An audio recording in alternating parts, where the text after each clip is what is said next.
se estabelecendo desde o Éden. Porque algumas pessoas acham que Deus foi pego de surpresa. Mas a minha palavra, a minha Bíblia diz, a tua Bíblia vai dizer que Deus já tinha um cordeiro preparado desde a fundação do mundo. Então Deus, ele sabia o que iria acontecer no Éden. Deus não foi pego de surpresa. E nós vamos ver que ali, quando Adão cai, irmãos, nós vamos pensar, e agora? O que será?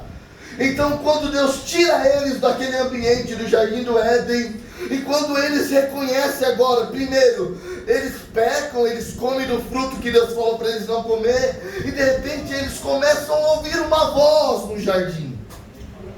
E aquela voz que antigamente fazia com que eles se alegrassem, agora essa voz faz com que eles fiquem com medo. Aquela voz que eles sentiam tanta alegria na viração do dia, quando Deus descia para falar com Adão e com Eva, que eles se alegravam tanto, agora eles sentem tristeza. Tristeza porque, irmãos, eles pecaram. E o pecado é isso, ele nos afasta de Deus. O pecado, ele vai te afastar de Deus.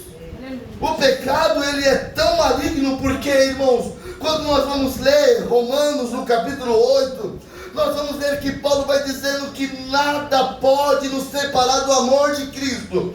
Mas o pecado é aquilo que nos separa de Deus.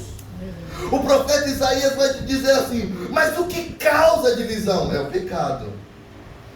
É as minhas transgressões. E aí Deus, ele prepara, irmãos. Chama Adão, chama Eva. E ele fala assim, não, mas nós ficamos com medo, estamos nus. Mas como você sabe que você está nu? Como você sabe que você pecou? Como você sabe que você falhou? Comeste do fruto que eu falei para você não comer? E enquanto está tudo aquilo ali acontecendo, irmãos, Deus já estava preparando. Enquanto eles estavam com vergonha de aparecer para Deus, Deus mata um cordeiro, pega a pele daquele cordeiro e dá para eles. Isso era a graça de Deus.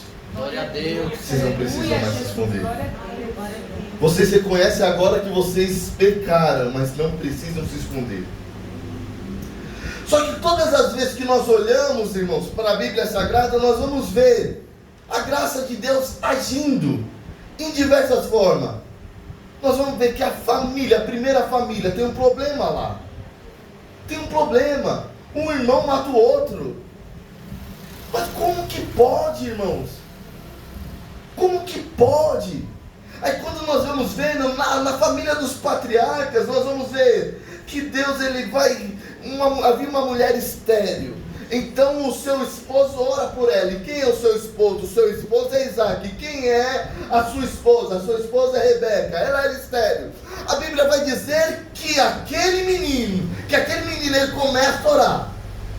E aquela mulher fica grávida. Ele ouve, Deus ouve, abre a madre.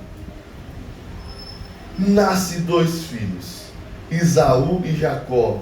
Mas eles nascem já com uma profecia de que o maior serviria ao menor. E nós vamos ver que o menor, ele vai enganando. Ele engana o seu irmão, rouba a sua primogenitude. Ele engana seu pai depois, coloca uma pele, rouba a bênção do seu irmão. Ele engana o seu tio. Por onde ele passa, ele vai enganando. Mas nós vamos ver que quando ele está saindo, irmãos, da sua cidade, deixando a sua mãe, deixando o seu pai, fugindo porque o seu irmão falou, eu vou matar ele, eu vou acabar com a raça dele. Quando tudo isso está acontecendo, Deus está trabalhando. A Bíblia diz que ele está andando e perambulando pelo deserto, pelo caminho. Ele chega a um lugar chamado de Betel. Ele pega uma pedra, deita, e quando ele deita, ele dorme. E o Senhor, de uma forma que muitas das vezes eu e você não entende, porque para mim, se alguém fizer algo errado, eu vou querer que Deus puna ela de alguma maneira. Todas as vezes que alguém fizer algo contra você, você vai querer que essa pessoa seja punida. Mas Deus, irmãos, quando Jacó, ele está ali deitado, Deus abre o céu e diz assim para ele, eu sou o Deus de Abraão, eu sou o Deus de Isaac. Deus, nós pensamos que Deus vai continuar dizendo assim, eu quero ser o teu Deus, mas não é isso que Deus faz. Mas Deus faz promessa dizendo assim: olha, eu te farei retornar a este lugar, eu estarei contigo. Por onde quer que você for, eu te farei retornar a este lugar. A gente pensa, mas como é que Deus faz isso? Lembra o que eu disse no começo? Porque Deus não nos trata segundo os nossos pecados, Ele nos trata segundo a sua graça. Eu não sei como você falhou, como você errou, mas a graça de Deus está aqui nessa